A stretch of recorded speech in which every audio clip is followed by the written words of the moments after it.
అయితే నీకు అక్షరాభ్యాసం చేసినప్పుడు వాళ్ళు అక్షరాలు మాత్రమే అభ్యాసం చేయించాలి. చిన్న అక్షరాలు తింటే ఉండే ఆ, ఈ ఉన్న చూసా అవి అభ్యాసం చేశారు. అక్షరాభ్యాసం చేసేటప్పుడు మీ ఇంటికి పురోహితుడు వచ్చాడా? తెలుసా? జ్ఞాపకం ఉందా నీకు?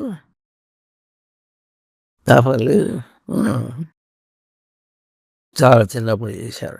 పురోహితుడు వచ్చి ఏం చేస్తాడు తెలుసా నీకు?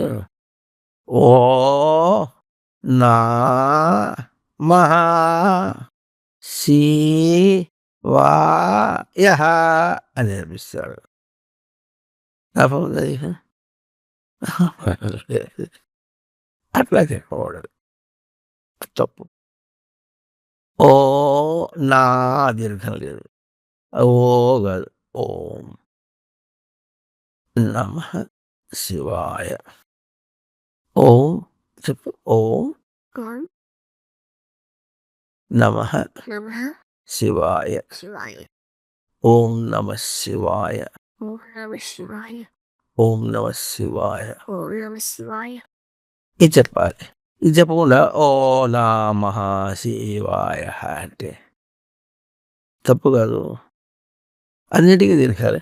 ఓ అని కూడా ఓం అనాలి. ఓ అన్న నమః అన్న. నాకు నా మా అంటే మహా ఉంది అక్కడ. మా అంటే శ్రీ అంటారా? సి పదం. సి దీర్ఘం. వా యహ అంటే యహ అన్నప్పుడు యహ దీర్ఘాలు. దీర్ఘాలు చెప్పి వాడు చేస్తాడు.